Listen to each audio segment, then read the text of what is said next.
tu l'as vu cette ambiance ou pas? Est-ce que tu m'as vu cette ambiance? Voilà, grosse dédicace au bar de Port-de-Bouc, le Splendide. Voilà, où j'ai vu le match là-bas. Et franchement, on s'est régalé dans une ambiance de fou. Voilà, n'hésitez pas, hein, si vous êtes par ici, à venir voir les matchs au Splendide parce qu'on se régale, il y a une bonne ambiance. Et en tout cas, ça porte bonheur. Hein, parce que bon, je vais là-bas, chaque fois on gagne pour l'instant. À part Francfort, pour l'instant, tout le temps on gagne. Donc ça va très très bien. Voilà les gars, donc Angers Olympique de Marseille, reprise du championnat. C'était un match piège hein, quand même, hein, parce que bon, quand tu sais que tu as cette petite trêve, tout ça, on ne sait pas dans quel rythme on va reprendre, mais on reprend de la meilleure des manières en fait. 3-0 à Angers, franchement, je me suis régalé, hein, voilà, je vous dis la vérité, c'était la régalade. La compo côté Olympique de Marseille, il y avait quand même beaucoup d'absents ou des joueurs qui étaient quand même sur le banc. Donc on va en parler de ça. Donc Paul Lopez dans les buts, Mbemba, Balerji, Gigot en défense, Tavares qui était suspendu, donc on a Caboret, Klos sur les côtés, Veretout, Guendouzi au milieu de terrain, et une attaque à 3 avec Gerson, Payet, Suarez. Voilà pour le 11 de départ. Tu sais quand même que Under était remplaçant, Harit remplaçant, Tavares absent, Bailly pas là. Tu vois, on a une profondeur de banc, pour la Ligue 1 je parle, on a une profondeur de banc cette année. Je pense que on peut faire quand même une petite surprise cette saison en Ligue 1. Voilà. Les stats du match aussi, que je vous mets juste ici, où on voit 16 tirs à 15 pour Angers, 5 tirs cadrés, 7 côté marseillais, une possession à 43 à 57 pour l'OM. Donc voilà, on s'est créé beaucoup d'occasions. Alors Angers ont eu beaucoup de frappes aussi, mais ils n'ont pas tellement cadré que ça. Donc voilà, on fait... Bon, la première mi-temps, honnêtement, j'ai pas aimé. Voilà, alors je sais pas si c'est la reprise, les joueurs, le temps qu'ils se remettent dans le bain, mais les 30-35 premières minutes, franchement, c'est compliqué. Il y a beaucoup de déchets. Côté Angers, côté Marseillais, il y a énormément beaucoup de déchets, pas d'action, beaucoup de pertes de balles. Donc moi, les 30 premières minutes, je te dis la vérité, je suis pas rassuré du tout. Je me dis, putain, ça va être compliqué, tu vois. Et on arrive quand même, malgré tout, à ouvrir le score, tu vois. À la 35e minute, ce but de Klos. Oh, Klos, tu as fait un match, 2 passes décisives, un but. Tu jouais pas à ton poste, tu jouais sur le côté gauche. Tu as été énorme, Jonathan Klos, tu es l'homme du match. Voilà, clairement, tu es l'homme du match, pour moi. Il n'y a aucun débat possible. Voilà, donc je ne sais plus qui c'est qui le fait partir sur le côté gauche. Il accélère tout seul, comme un grand garçon. Il accélère tout seul. Petit crochet, pied gauche, boum, poteau rentrant, frappe croisée, magnifique. Magnifique. Donc malgré le temps faible de l'OM, on arrive quand même à ouvrir le score à la 35e minute. Donc ça me rassure un peu. Je me dis, voilà, tu rentres à la mi-temps avec cette avance de 1-0. Au passage aussi, bravo aux supporters olympiens, qu'ils étaient plus de 500. Et clairement, mes amis de Angers, hein, clairement, on était à domicile. C'était impressionnant l'ambiance. On était à domicile. Voilà. Donc voilà, tu ouvres quand même le score. Et donc tu rentres à la mi-temps, je ne vais pas dire serein, mais confiant. Parce que comme je vous ai dit, la première mi-temps, elle est pas bonne. Voilà. Mais après, peut-être, comme je vous ai dit, comme c'est la reprise, peut-être c'est un manque de rythme, etc. Mais en tout cas, la deuxième mi-temps, rien à voir. La deuxième mi-temps, c'est domination sur domination. On a surclassé cette équipe d'Angers pour moi. En deuxième mi-temps, il n'y a pas photo. Voilà. Il n'y a pas photo. Je discutais avec un cousin à moi, au bar, qui me disait, ouais, mais Angers, c'est faible. Hein. Angers, c'est faible s'il n'y a personne en face. Je lui ai dit, oui, Angers, c'est faible. Mais peut-être c'est parce que l'OM aussi joue d'une manière, joue d'une façon que Angers ne peut rien faire en fait. Voilà. Donc tu mets ce deuxième but. Je suis content pour lui à la 50e minute. Passe décisive de Klos, encore une fois, qui déborde. Passe en retrait dans la surface pour Luis Suarez, qui est totalement seul. Contrôle, il ajuste le gardien. Boum, ça fait 2-0.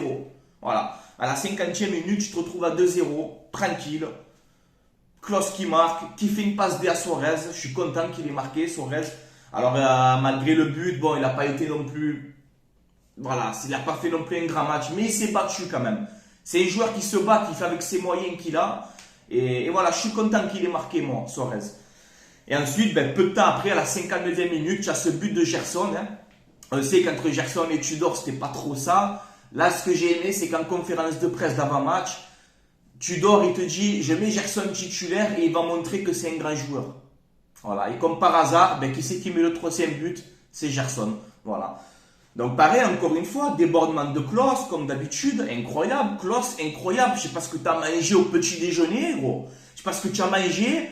Je sais pas tes céréales, elles étaient à quoi, frérot? Mais tu as été énorme. Je sais pas les jus que tu as bu, je sais pas. Mais tu as fait un match énorme. Voilà, tu étais de partout. Voilà, passe décisive, passe en retrait pour Gerson. Pied gauche, petit filet, c'est fini, 3-0. On est qu'à la 59e minute. J'ai oulala. On va leur mettre une rouste. Je voyais 4, 5. Je vous dis la vérité. On va les tuer. On va les tuer. Voilà. Ah ouais, franchement. Bon, Gerson aussi, à part son but, il a été moyen pour moi aussi. Hein. Voilà. Pour moi, c'est les deux qui ont été, les 2 ou 3 joueurs qui ont été un peu moyens pour moi. C'est Gerson, Veretout. Voilà, première mi-temps, il n'était pas là. Deuxième mi-temps, ça allait mieux. Et le troisième, ben ouais, Payet aussi. Payet, j'ai pas trop aimé. Donc voilà, ça fait 3-0, l'OM s'impose. J'ai bien aimé aussi Isbak. Hein, ma courte, il nous disait l'OM Isbak. Non, c'est lui, Dieng Isbak. Tu vois, Bamba Dieng, il est rentré. Et je suis content qu'il est rentré. J'ai trop aimé sa rentrée d'ailleurs. Tu vois, j'ai dit beaucoup de fois rentré là. Ouais. Mais j'ai adoré, franchement. Quand il est rentré, Bamba Dieng. Pourtant, tu vois, c'est pas Sadio Mané, hein, tu vois. Mais ça m'a fait plaisir quand il est rentré, voilà. Il a eu une ovation de fou, incroyable. On aurait dit qu'on était au Vélodrome, ovation de fou. Il est rentré. Amin Harit, pareil, très très bonne entrée. Amin Harit qui lui donne un ballon, il te fait une feinte de corps magnifique. Il donne le ballon en profondeur pour Dieng. Malheureusement, il tire le goal, il arrête. J'aurais trop aimé qu'il marque, les gars, tu vois. Voilà. Et j'ai adoré son entrée de Bamba Dieng. Dommage qu'on l'a pas mis dans le groupe de la Ligue des Champions, putain.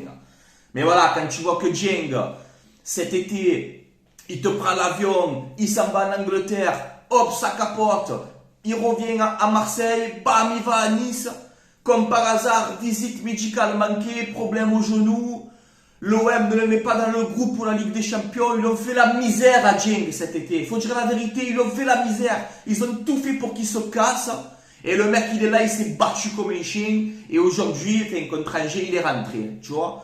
Voilà. Et je suis content. Dieng, mentalement, tu es un monstre. Il y a beaucoup de joueurs à ta place qui auraient lâché l'affaire. Tu vois? Donc, bravo à toi, Bamba Dieng, pour ta mentalité. Franchement. Donc, voilà. Les tops et les flops. Franchement, bon, Paul Lopez, le peu d'arrêts qu'il a eu à faire, il les a fait correctement. Rien à dire. La défense, Mbemba, Gigot, Balerdi, oui, là tu as fait un bon match, Balerdi. Vous le savez que je ne suis pas fan du tout, mais il a fait un bon match là, Balerdi. Gigot, pareil, très bon match. Mbemba, toujours pareil. Caboret, première mi-temps timide. Tu vois qu'il est, je sais pas, il avait la pression, je sais pas. Mais la deuxième mi-temps, hop, il s'est mis en bombe, ça allait mieux. Klose à gauche, ben, homme du match, il n'y a rien à dire. Un but, 2 passes décisives. Il n'y a rien à dire, tu es l'homme du match. Guendouzi dans son poste, comme ça au milieu de terrain, tu as été énorme. Tu as été énorme, Matteo. Veretout, j'ai dit un peu moins. Un peu moins, j'attends un peu plus, moi, personnellement, de Veretout. Payet, ben voilà, on voit clairement, ça me fait de la peine de dire ça, mais on voit que Payet, physiquement, ça va pas, quoi. Il a du mal, même sur ses appuis, la vitesse, il court plus, il arrive plus, en fait. C'est pour ça que je vais pas le tailler, c'est qu'il arrive plus, Payet. Dans les matchs, avec de l'intensité, tu vois qu'il a du mal. Voilà. Et Gerson, à part son but, j'attends un peu plus aussi. Donc voilà, très bonne entrée d'Amin Harit. Franchement, Harit, j'adore ce joueur. Franchement, j'aime beaucoup. Cette feinte de corps qu'il fait là, c'est impressionnant pour la passer à Bamba Dieng après. Voilà, on a eu l'entrée d'Ender, on a eu l'entrée d'Isaac Touré. Tu sais quand même que tu t'es privé d'Alexis Sanchez, tu vois. Donc, dans cette année, la profondeur de banc, franchement, pour la Ligue 1, je précise, pour la Ligue 1, elle peut nous faire énormément de bien. Cette profondeur de banc qu'on a. Franchement. Voilà. Comme je l'ai dit, quand tu sais qu'au début de match, il te manquait quand même quelques joueurs importants, et tu es là, en deuxième mi-temps, tu te balades, quoi. C'est impressionnant. Donc bravo aux joueurs. Tudor qui n'était pas là, hein, qui était suspendu. Donc voilà. En tout cas, je suis très content, les gars, de cette victoire. Et un truc que je voulais vous dire aussi, avant de vous montrer bon, le classement. Alors, j'ai fait le débrief aujourd'hui parce que j'attendais le score de PSG-Nice.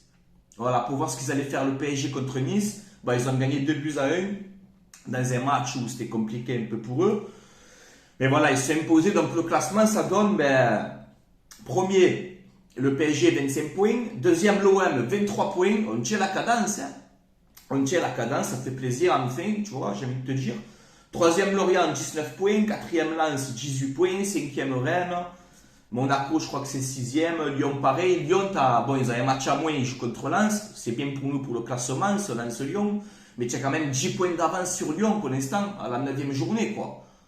Donc c'est bien, si tu peux lâcher Lyon, Monaco d'entrée, tu vois, prendre des points et les mettre, mettre beaucoup de points d'avance, c'est bien pour nous. Et regardez-moi cette stat. Voilà, bravo Igor Tudor qui m'a fait mentir. En Ligue 1, franchement, il me fait mentir Igor Tudor. Vous le savez au début que moi, Igor Tudor, j'étais très inquiet. Tu vois, avec tout la pré-saison qu'on a vécu, les matchs amicaux, que tu n'en gagnes pas un, tu joues mal.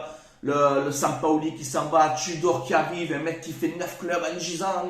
Je te dis, oulala, qu'est-ce que c'est cet entraîneur? Eh ben regarde les stats d'Igor Tudor. Il devient le premier entraîneur dans l'histoire de l'OM à compter 23 points en 9 journées. C'est jamais arrivé à l'OM. C'est jamais arrivé à l'OM. Jamais. Voilà. Donc bravo. Qu'est-ce que tu veux que je te dise? Moi je fais ça. Et c'est tout. Qu'est-ce que tu veux que je te dise? Bravo Igor Tudor. Voilà, bravo. Le mec il te dit, en fin de match, il te dit, je me suis privé d'Alexis Sanchez parce que sur ce match, j'avais pas besoin de lui. Il a joué avec le Chili. Je le laisse se reposer pour qu'il soit prêt pour mardi. T'es grosse couille, frérot. Parce que ça a marché, ça a payé ton choix. Ça a payé. Les choix qu'il a fait, ça a payé. Il a mis les bons joueurs comme il fallait.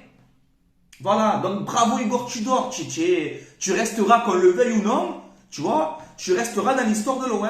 Voilà, 23 points en 9 journées. Même pas Papin ou Adel, ils l'ont fait ça, tu vois. Et ouais, c'est grave hein, ce que je dis, mais c'est la vérité. Voilà. Donc écoutez, je suis très content de cette victoire. Franchement, bravo pour la reprise. Gagner 3-0 à Angers, sachant, comme je vous expliquais, que tu avais quand même des joueurs importants qui étaient remplaçants ou qui n'étaient pas là. Voilà, un Balerdi. Pourquoi tu ne joues pas comme ça tous les matchs, Balerdi? Pourquoi? Tu as été trop fort. Tu as été très très bon, Balerdi. Gigot, pareil. Tu as été très bon. Voilà, donc c'est bien, tu vois, c'est bien. Franchement, je suis content. Prochain rendez-vous, la Ligue des Champions, mardi. Voilà, OM Sporting, dans le match à huis clos, ces enfoirés là. Ils nous ont pris des deux de stade entier, ça me dégoûte. Francfort, ils te font des saluts nazis. Au Vélodrome, il y a les vidéos qui tournent, ils t'ont fait des saluts nazis, ils t'ont dégradé ton stade. Qu'est-ce qu'ils ont? Une amende. Et qui s'est compris de stade complet, c'est l'OM. Parce que c'est l'OM, on aime bien taper dessus. Vous me cassez les couilles, la Ligue là, je sais pas quoi, l'UEFA là. Vous me cassez les couilles. Voilà. Parce qu'à cause de quelques minorités de personnes, vous privez un stade entier. OM Sporting, on a besoin des supporters. On a besoin. Tu vois, OM Sporting, il n'y aura rien, un stade à huis clos. C'est dégueulasse. Voilà, ça me casse les couilles, moi, personnellement. Mais voilà, j'espère que mardi, on va gagner. Ne pas oublier quand même, les gars, qu'on a été chapeau 4 en Ligue des Champions. Et pour une équipe du chapeau 4, tu tires Sporting, Francfort, Tottenham, je trouve que ça en sort bien. Voilà. Alors, un championnat, c'est très bien, comme je le dis depuis le début. Un championnat, il n'y a rien à dire. Maintenant, c'est la Ligue des Champions. Il va falloir marquer des points, il va falloir se battre. Et ça commence mardi, les gars. Là, vous avez vu le calendrier? Le calendrier de l'OM, là, comme il est chargé, il n'y a plus de trêve, il n'y a plus rien. Jusqu'à la Coupe du Monde, on va jouer quasiment tous les 3 ou 4 jours. Ça va s'enchaîner. Ça va s'enchaîner, voilà, et nous c'est en Ligue des Champions, on a vu que vous nous fassiez bander un peu en Ligue des Champions, tu vois, qu'on montre que en Ligue 1 c'est très bien, mais qu'en Ligue des Champions il va falloir tuer, quoi, des tueurs, soyez des tueurs mardi les gars, même s'il n'y a pas les supporters, ça me fait chier, tu vois, mais voilà, on verra bien les gars, voilà, donc bon, c'est tout pour moi, hein. On verra bien comment ça va se passer. Un truc que je voulais vous dire aussi, samedi je serai au stade Vélodrome, voilà, pour OM Ajaccio. C'est la première fois cette année que j'y vais, donc je me languis, hein, franchement je me languis. Je serai placé derrière le banc des joueurs là apparemment, voilà, avec un oncle à moi, hein, merci, qui me fait ce cadeau d'aller au stade. avec la cousine et tout, on va se régaler. Donc voilà, samedi, je serai au Vélodrome. Je me languis au Ajaccio, j'espère qu'on va gagner, que je ne vais pas leur porter la poisse. Et voilà, la famille. Un truc que je voulais vous dire aussi, mon partenariat mayogo.com, site mayogo.com. Voilà, tu le sais, là, regardez, ils m'ont envoyé le maillot extérieur. Bon, j'ai floqué Alexis Sanchez, mais je ne sais pas si tu vas le voir. Je vais te montrer. Je ne sais pas si vous le voyez, les gars. Voilà. Obligé, Alexis Sanchez, je suis obligé de le floquer, frérot. Je suis obligé. C'est c'est un joueur qui va me marquer, tu vois. Donc voilà, n'hésitez pas, tout est expliqué dans la description. Et à la fin de la vidéo, j'ai fait une petite vidéo là où je vais vous mettre ce qu'ils m'ont envoyé. Voilà les gars, merci à eux d'ailleurs. Voilà les gars, allez, je vais vous laisser là. C'était Franky Foot. Allez l'OM à la vie à la mort, comme d'habitude. Et voilà, là ça y est, on rentre dans le game, calendrier chargé, on va enchaîner là tous les 3-4 jours. Donc voilà, continuez comme ça les gars. Juste en Ligue des Champions, il faut qu'on monte le cran au-dessus. Si on arrive à faire ça, franchement, on est capable de faire de belles choses cette saison, surtout en Ligue 1. Surtout en Ligue 1. Moi, je ne vais pas dire qu'on joue le titre et tout, je ne vais pas m'enflammer, c'est que la 9e journée. Mais en tout cas, on peut dire que l'OM, cette saison en Ligue 1, c'est du sérieux. Voilà, c'est du sérieux cette saison. J'espère que ça va continuer comme ça. Bravo aux joueurs, bravo à Igor Tudor. Voilà, il n'y a rien à dire. Et maintenant, on verra en Ligue des Champions si on peut arriver à monter un peu de niveau. Mais bon, la Ligue des Champions, c'est dur. C'est dur. Mais voilà, comme je te dis, une équipe de chapeau 4, tu as un groupe comme ça quand même. Il n'y a pas de petite équipe en Ligue des Champions, attention. Mais on est capable de faire quelque chose. Mardi, donner tout, rentrer-leur dedans, Sporting. Rentrer-leur dedans, c'est une très belle équipe. Il n'y a pas de problème. Mais c'est pas Porto, c'est pas Benfica. Voilà, donc on est capable. Vous êtes capable. Vous êtes capable. Voilà les gars. Allez, je vais vous laisser là. Portez-vous bien, passez une bonne journée. Et on se donne rendez-vous mercredi pour le débrief de Sporting OM. Bon, il joue mardi, mais je ferai la vidéo mercredi. Voilà les gars, allez, je vous laisse là. Allez l'OM. À la vie, à la mort. Ciao, ciao la famille. Bonne journée.